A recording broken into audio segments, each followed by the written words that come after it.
Hello, so I'm about to show you how to do the double border. Now I will tell you some people go down a hook size for the double border. If you find that your piece is very kind of loose to begin with, that might be a good idea. But if it's your first time doing the double border, stick with what you're comfortable with, especially if you're new to crochet. So I'm still using my I9 5.25 millimeter hook. So now for the purpose of this video, I'm going to use a very contrasting color to start my double border. If I wanted it to be, colors that I used in my design, I would actually do purple because you want to switch colors one last time when you start your double border. That way you'll be able to distinguish the border from your regular piece of crochet. And as you can see, my piece has green on this side, yellow on this side, and then of course the border stitches are alternating. So purple would be a good idea for the foundation row of my double border. That doesn't mean the whole thing would have to be border, but there is a foundation row that just goes all the way around. So let me show you that now. I am going to start anywhere and put my hook through both pieces, and I'm going to slip stitch. So to do that slip stitch, I'm putting my hook through both pieces of the stitch, the whole entire stitch, then putting my yarn over, and then I pull through the stitch and the first loop on my hook. I will keep doing that to show you. Insert hook, yarn over, pull through stitch, pull through loop. Woo, there it is. You might need to tighten your yarn in the back there. So when you're doing these slip stitches, don't pull them very tight. We're going to need to work into them.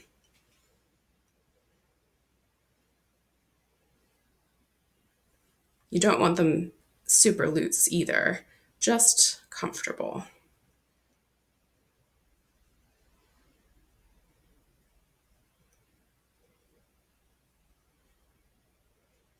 Slip stitches are the smallest crochet stitch, which is why I'm telling you to keep them a bit loose because we need to get into the stitches to continue our border. This is like the foundation row of the double border. And just once again, while I'm working, I'll tell you the purpose of the double border is really to hide your tails on the end here. And it also just creates a very nice frame effect going all the way around your work and just making it look polished and finished. So slip stitches all the way across. I'm going to fast forward and show you how to do the corner, even though the corner is pretty simple for this row.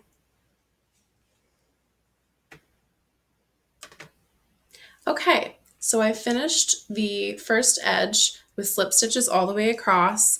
I'm not going to try to squeeze a slip stitch into that very last little closure. We never work into that last piece, so don't force it. Just into the last normal stitch that you'd work into. Just want to show you what this looks like on the back. You can see there's a red loop running along the back side of the work. This is why we use the slip stitch to do the foundation row of our double border, so that you can really see there's going to be crochet work coming from this side, crochet work coming from this side, and we will be able to sandwich them together and then close them up to make that double border. Okay, so I worked into my last stitch, and then there's really no need to chain for this part of the border. So I'm just going to work into the next stitch of the border. So I'm just putting my crochet hook where the first stitch goes, and I'll do a slip stitch, and then I will continue down along this side. You can push your tails behind you so they're not in your way. Just try your best to pretend like they're not there. I know it's a bit messy right now with those tails hanging out.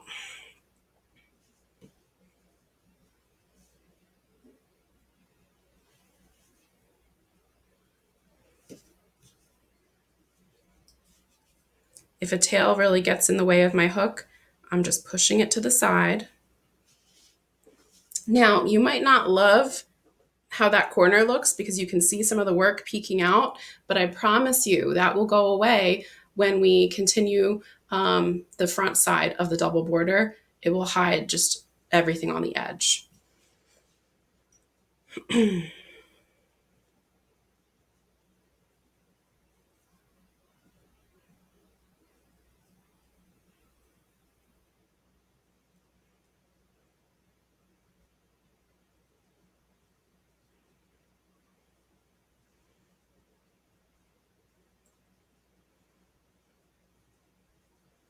I really just chose this red so that these stitches would, I almost did a single crochet there. No, no, no, we're just doing slip stitches.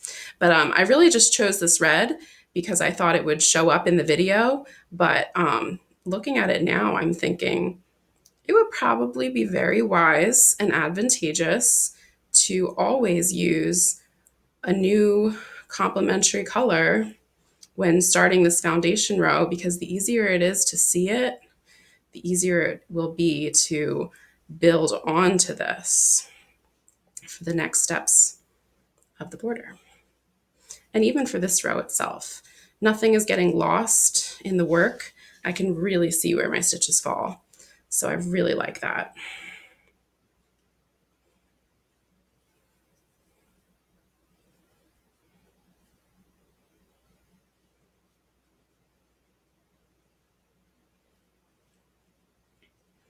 Okay, I'm approaching another corner. And for the slip stitch row, you don't have to do anything special in the corner. You just continue your slip stitches into the next side. And now I'm working on the very first side of the crocheting that we started with. So these stitches are a little bit different because really they are chain stitches.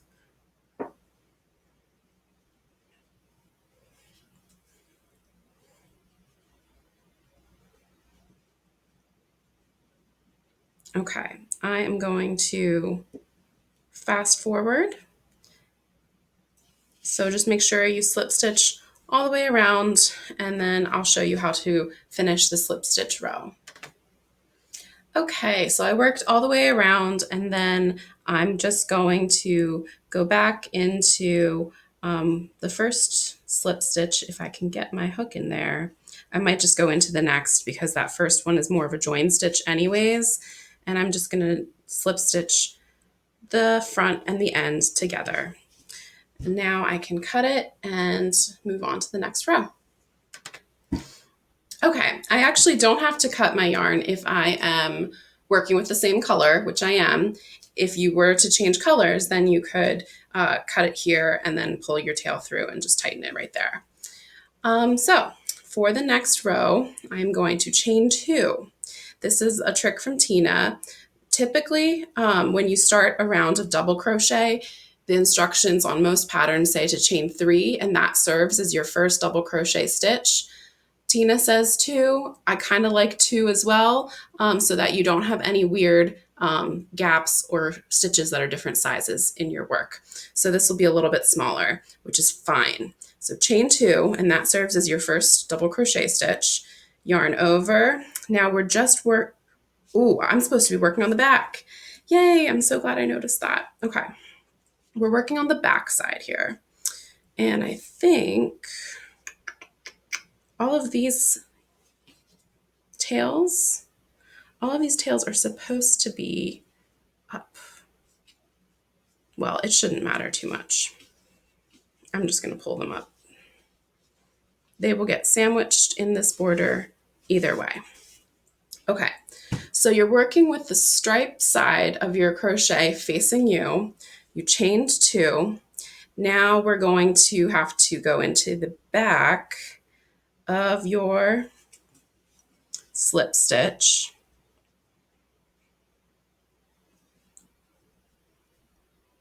With all of these tails, it's a bit hard to find it. Here we go. And now you're going to double crochet.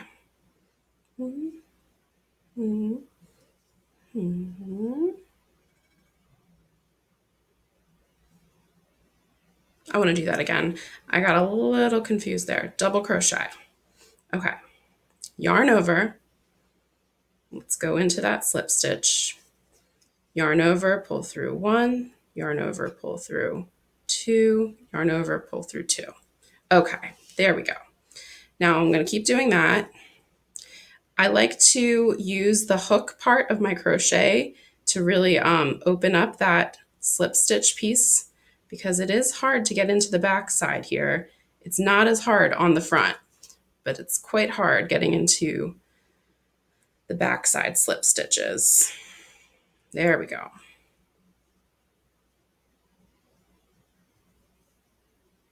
And of course the yarn wants to split too. Here it is.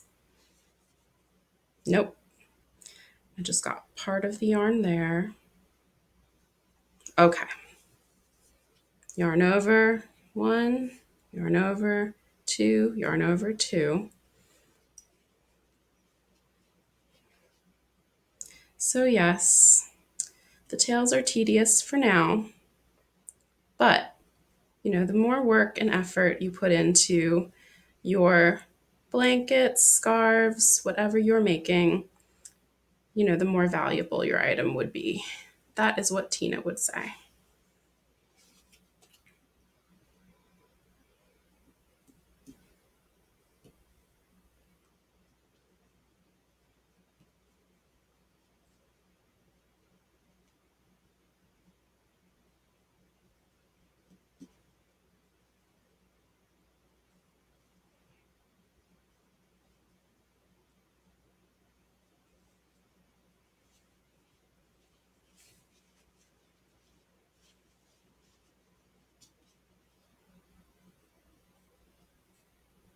So I have seen on YouTube some like lazy ways of doing a double border that might not include the step with the slip stitches.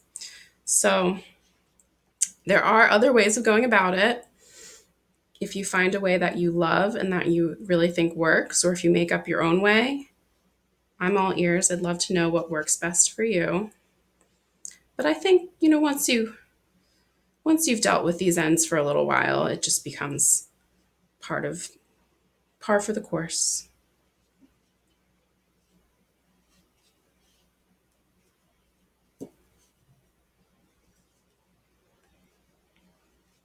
All right, I'll talk about the corner, even though I'm not there yet, just so you know what to do. For the corner, for this row, you will chain 2. Let me double check. Yes, chain 2 when you get to the corner for this first row. I just wanted to make sure I was telling you the right thing. Okay. I'm going to keep doing some of these double crochets and then I will show you the corner. Okay, so I have my double crochets going along the side there. This last stitch, it's a bit on the diagonal, but I am going to count it as a stitch for the side before I turn. So I'll do one last double crochet. Okay, now I can chain 2. If you want that space to be smaller in between the sides on the corner, you can chain 1. That will work as well. Now I will just begin with the horizontal stitches for the next edge, and I will continue double crochet into those stitches all the way across. I do want to show you momentarily what to do about these ends that made their way onto the wrong side of the double border. Now you should be able to push your double border work aside and then maybe find the loop that corresponds to the end that is sticking out, and you should be able to pretty easily pull that end back to the side it belongs on. That way your ends are going to be enveloped or sandwiched inside the double border. not sticking out everywhere.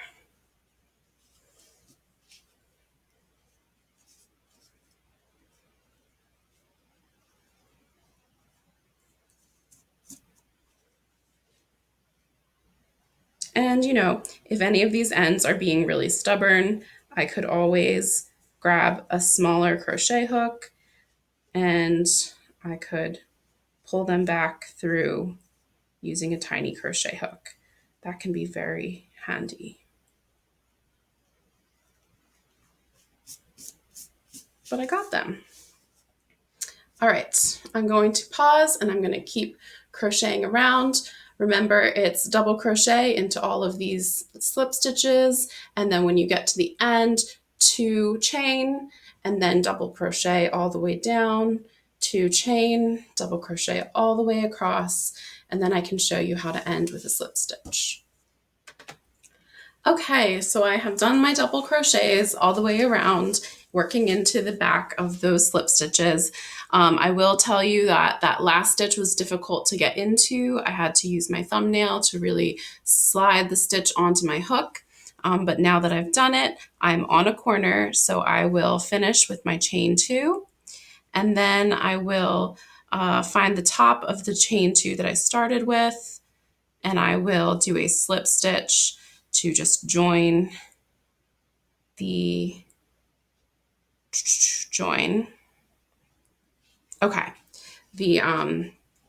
corner right there. So I'm going to keep working with dark red, so I do not need to cut my yarn.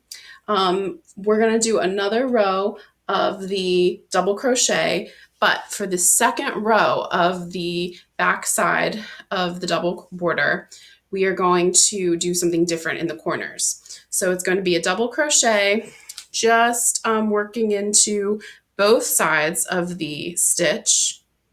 And then when you get to the corner, you'll do 2 double crochet, chain 2, 2 double crochet, and then you'll proceed with your next edge. So I'll start some double crochet here. Oh, I'll chain my 2 first. Then in the next stitch, I'll do my double crochet.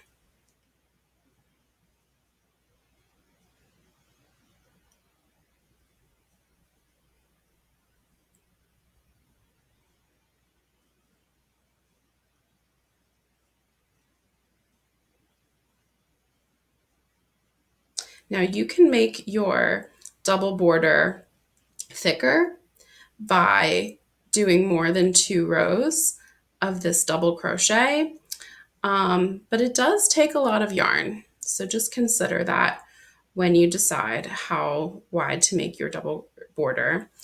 And it makes a really nice edge. So if you have like a large piece, like a large blanket, you might consider doing a larger double border.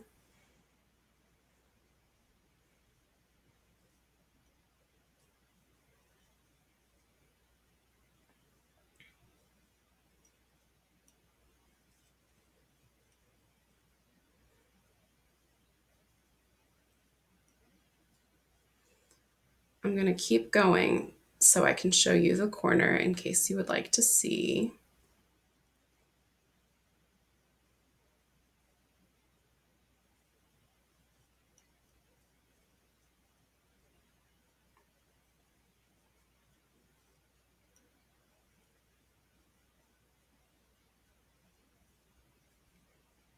So the double border steps are very similar for the back side as they are on the front side.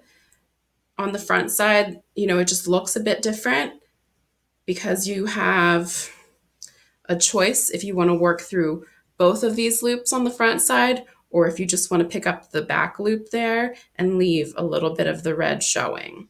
So that's the only real difference when you do these 2 rows on the front. But other than that, it's the same. Okay, I think I am approaching the corner here. Yep, so in the corner space, that's where I'm going to do the 2 double crochet, chain 2, and then 2 more double crochet. So I'm going all the way into the opening. not trying to get into those chains. Just put your hook all the way in the opening. That's my 2 double crochet, chain 2. Again, if you decide now that that is too big of an opening for your taste, you can just chain 1, that's fine. And then 2 more double crochet.